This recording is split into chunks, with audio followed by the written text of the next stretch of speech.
So we have already discussed the complete concept of company. हमने company के features को भी समझा.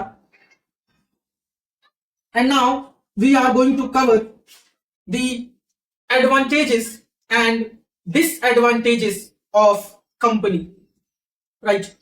तो अब हम company form of business organisation के एडवांटेजेस और डिसएडवांटेजेस के बारे में बात करेंगे. फिर हमारा जो नेक्स्ट टॉपिक होगा उसमें हम डिफरेंट टाइप्स ऑफ कंपनीज के बारे में बात करेंगे. राइट? तो advantages of company. Right?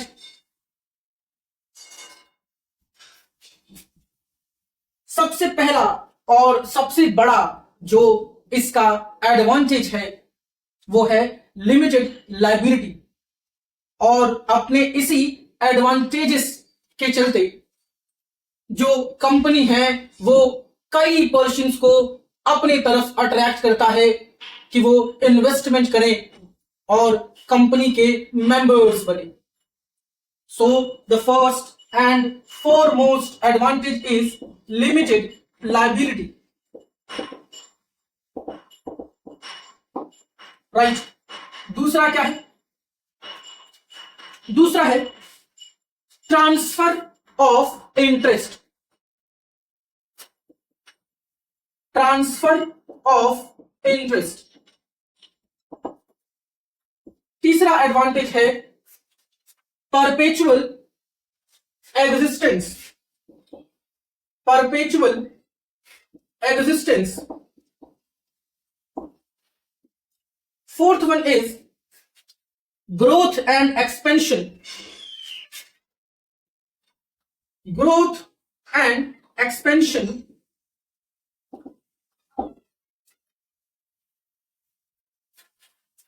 Fifth one is efficient management.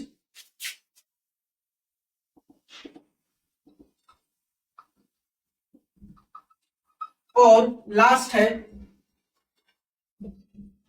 Large amount of capital.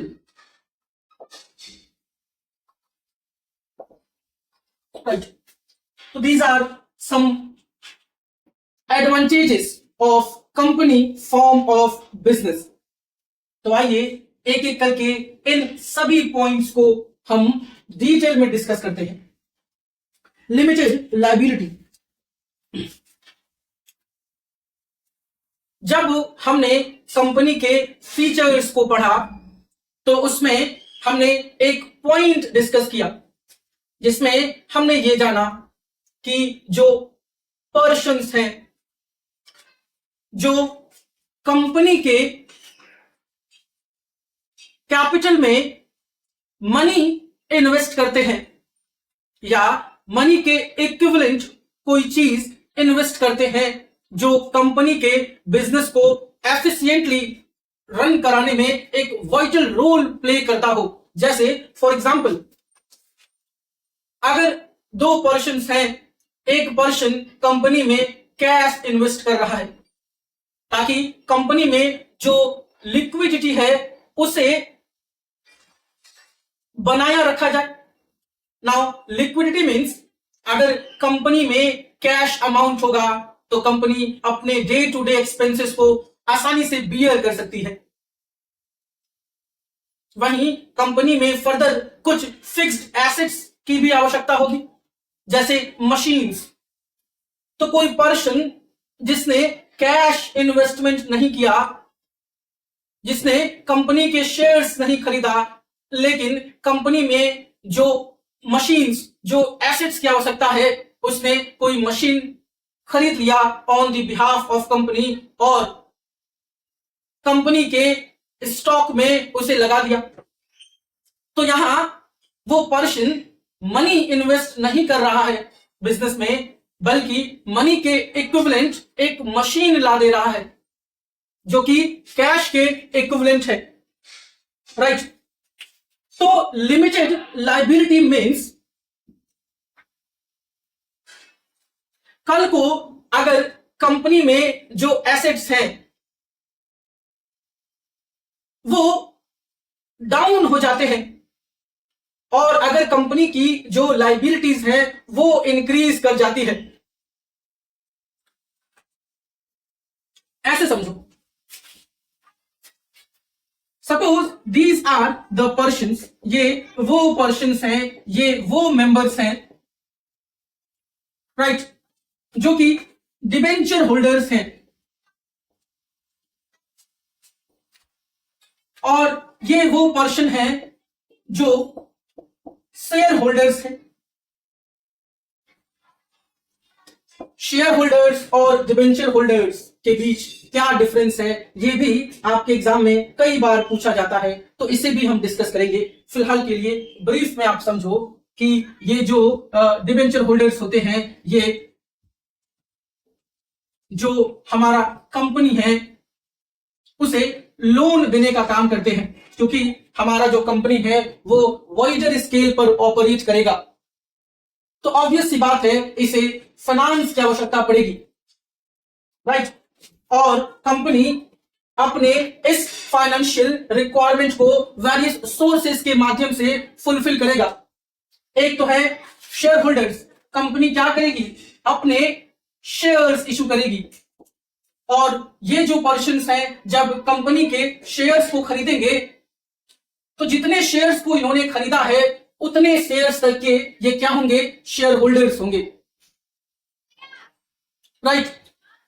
तो इन केस जो कंपनी है उसकी लाइबिलिटी इंक्रीज कर जाती है, यानी सपोज कंपनी का जो लोन है वो ज्यादा हो जा रहा है और कंपनी का जो फाइनेंशियल अकाउंट है वो डिक्रीज कर जा रहा है, यानी सिंपल वे में कंपनी का जो अर्निंग है वो डाउन हो जा रही है।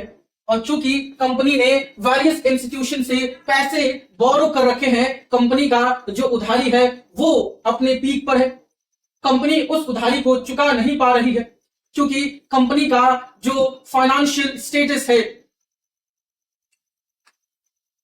वो डाउन हो गया है। तो ऐसे केसेस में जो शेयर होल्डर्स हैं वो कंपनी के उसी एक्सटेंट तक लायबिलिटी को पूरा करने के लिए लायबल है जिस एक्सटेंट तक उन्होंने कंपनी के शेयर्स परचेस कर रखे हैं।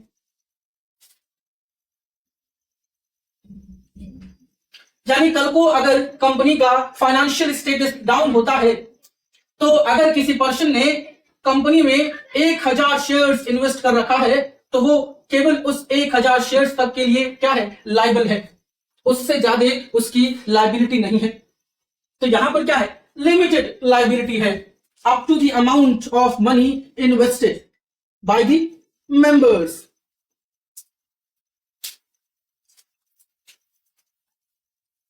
राइट।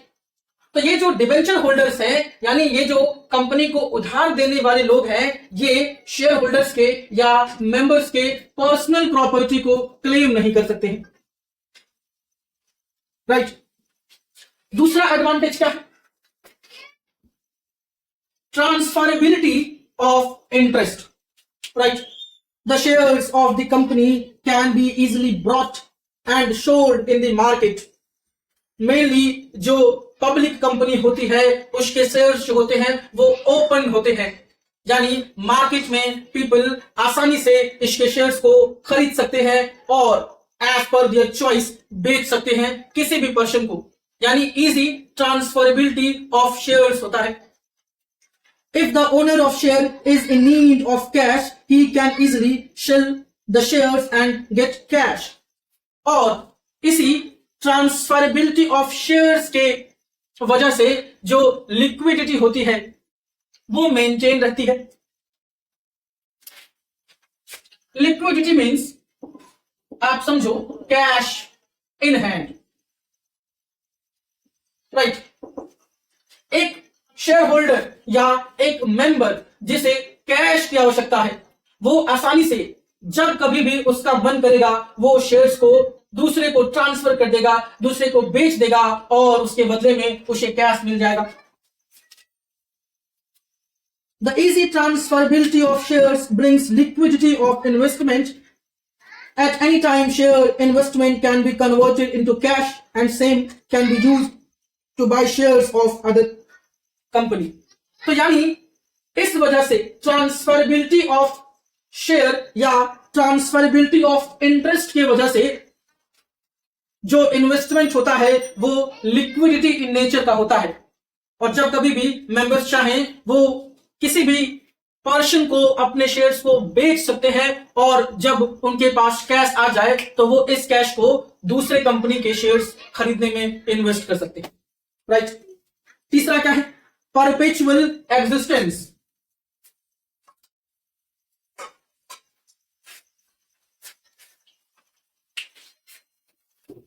जब हमने कंपनी के फीचर्स को पढ़ा तो वहां एक टर्म हमने सीखा which is perpetual succession, which means members may come, members may go, but the company goes on forever.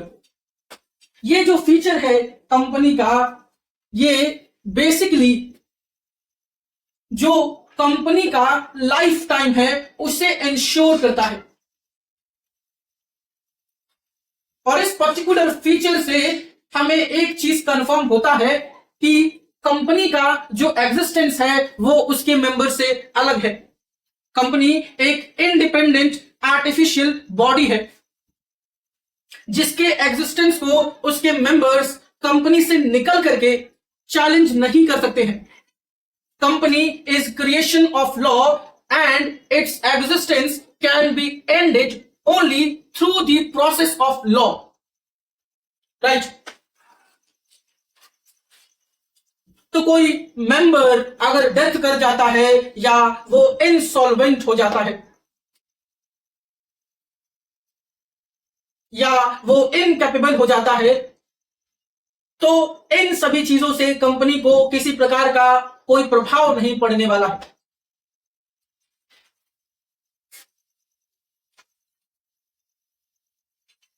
Right. Fourth है growth and expansion. In company form of business there is more scope for growth and expansion. The company has large financial resources and their rate of interest is also high. In case of debentures and in case of shares, their rate of profit is also high. They can easily use large amount of accrued or retained profit for expansion and growth. Basically क्या है, जो company form of business है, right, ये अगर आपको जो business है वो लार्ज स्केल पर कंडक्ट करना है, आप अपने बिजनेस के ग्रोथ और एक्सपेंशन के बारे में सोचते हो, तो it is suitable for you कि आप कंपनी फॉर्म ऑफ बिजनेस को एस्टेब्लिश करो।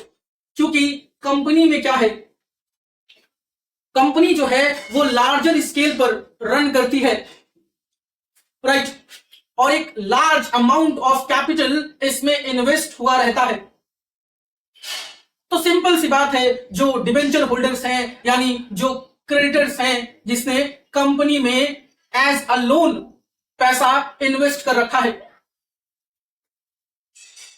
कंपनी लार्जर स्केल पर रन करती है तो ऑब्वियस सी बात है कंपनी को प्रॉफिट्स होते होंगे, बिना प्रॉफिट के कंपनी चलेगी नहीं, राइट। तो हमेशा जो क्रेडिटर्स हैं, जो डिबेंचर होल्डर्स हैं, वो चाहते हैं कि उन्हें हाई रेट ऑफ इंटरेस्ट मिले। जो शेयर होल्डर्स हैं वो चाहते हैं कि हमें प्रॉफिट में ज्यादा हिस्सेदारी मिले।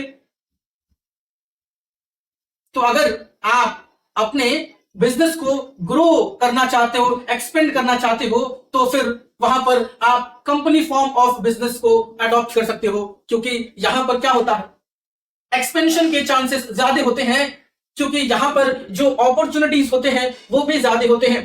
आपको आसानी से फाइनेंस अवेलेबल हो सकता है, क्योंकि डिबेंचर होल्डर्स को या क्रेडिटर्स को अगर हायर रेट ऑफ इंटरेस्ट मिल रहा है तो वो ज्यादा पैसे इन्वेस्ट करेंगे। शेयर होल्डर्स को अगर ज्यादा प्रीमियम मिल रहा है उनके शेयर्स पर या प्रॉफिट में ज्यादा उनकी हिस्सेदारी आ रही है तो ऑब्वियस सी बात है वो उस कंपनी के शेयर्स को और खरीदना चाहेंगे। तो अगर आप अपने बिजनेस को ग्रो या एक्सपेंड करना चाहते हो और आप रिस्क लेने के लिए तैयार हो तो you must go for the company form of business organisation. पांचवा क्या है? Efficient management. Company form of business has huge funds at its disposal. It can easily afford to hire professional experts to perform managerial and other activities of the organization. The expert and specialized people improve the efficiency and working of the company. Efficient management means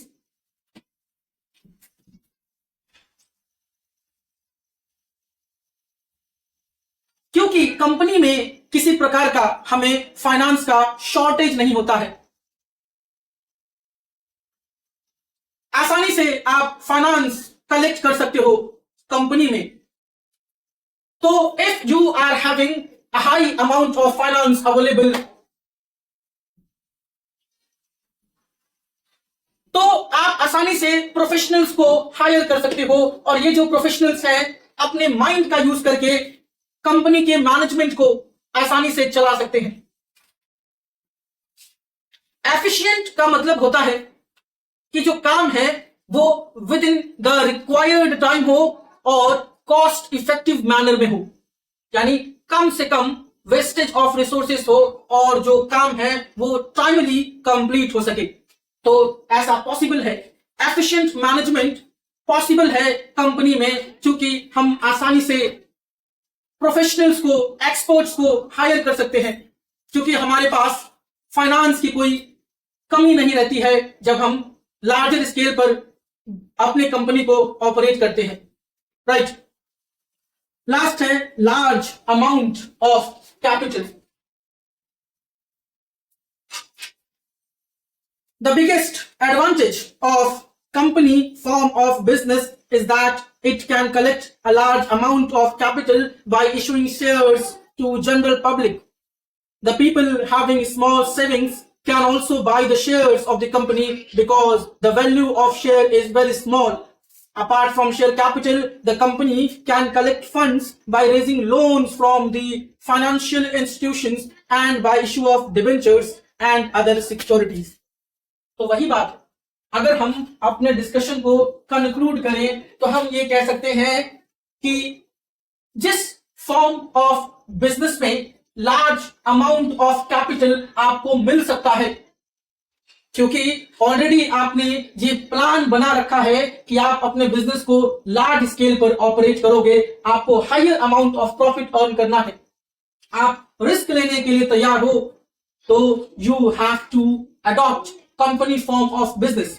क्योंकि यहां क्या है, आप आसानी से large amount of investment या capital कह लो कलेक्ट कर सकते हो, क्योंकि जनरल पब्लिक में आप अपने शेयर्स को इश्यू कर दोगे और मोस्ट ऑफ द कंपनी के जो शेयर्स के वैल्यूज होते हैं वो बहुत डिसेंट होते हैं और एक आम आदमी सेविंग करके भी उस शेयर को आसानी से अफोर्ड कर सकता है।